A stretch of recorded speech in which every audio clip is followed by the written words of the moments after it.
And with Leila Fourie here at the World Economic Forum, it's been 3 days of intense meetings. You've sat on panels, you've sat in on sessions. What's your overall impression?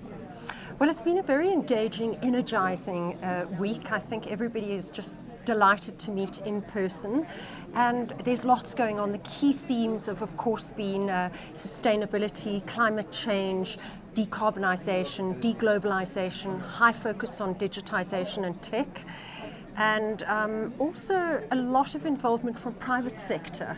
It's a hugely intense couple of days. What's sort of broadened your mind most? I mean, you deal with all of these issues, of course, as CEO of the JSE on a daily basis, but what has got you thinking most deeply?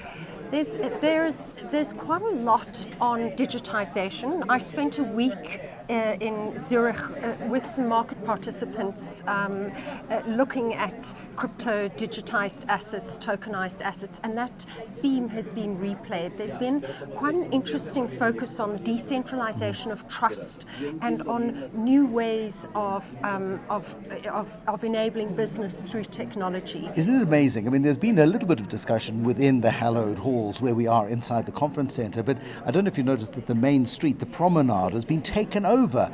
Whatever isn't anti-Russia and pro-Ukraine is crypto all over the place. Absolutely, and it really reinforced what's going on inside. And it's not limited just to business. There's a lot of discussion around geospatial impact and the geopolitical power implications of that, and of course just basic technology disrupting our very traditional businesses. And there seems to be a consensus also that we're going into 2, maybe 3 decades of rearrangement of the world order. It's quite an uncomfortable reality that we're having to deal with. Everything was really fine up until COVID, but it's caused massive adjustments.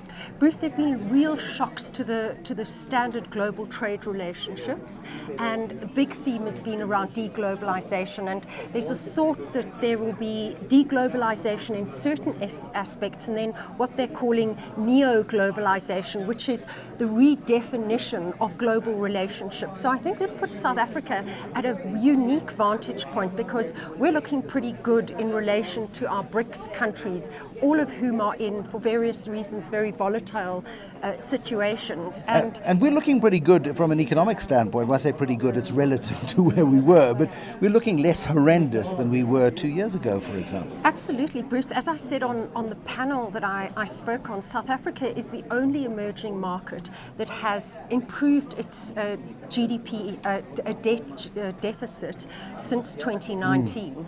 So on a relative basis, we are far more stable. We have growth potential through both the general commodities and the green commodities, and we've got deep financial markets. And when you compare that against Turkey, the risk-off attitude towards Russia, obviously Russia, but towards China, the political uncertainty around the Lula and other election dynamics, South Africa is a genuinely good opportunity for emerging market investors. Is anybody buying this story? Because we've told people a similar story for the last 20 years, and for a while it was true, and then it was definitely not true. And we're starting to believe, I think, generally in South Africa, that it's true. Do people in Davos believe it? I think they do, and I've certainly in the bilateral discussions felt that.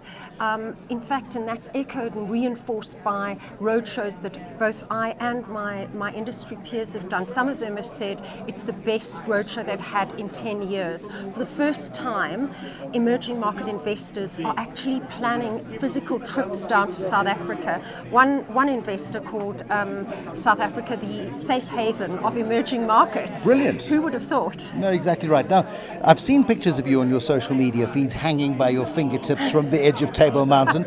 I'm assuming you're not putting a good conference to waste, and it's heading towards the weekend. Are you going climbing these beautiful mountains around here at all? Well, Bruce, I've spent a little bit of time mountain biking last weekend. Isn't it gorgeous? I mean, the paths, the trails are exceptional. And it's inspiring to be here in the summer. I'm hoping to climb. Most of the climbers have actually gone off on holiday madly after the snow season, but I am hoping to plan a trip. How does your board feel about... Anyway, let's not go there. Leila Fourie, thank you very much. Succession planning. Very important. Leila Fourie, Chief Executive of JSE Limited, with me here in Davos.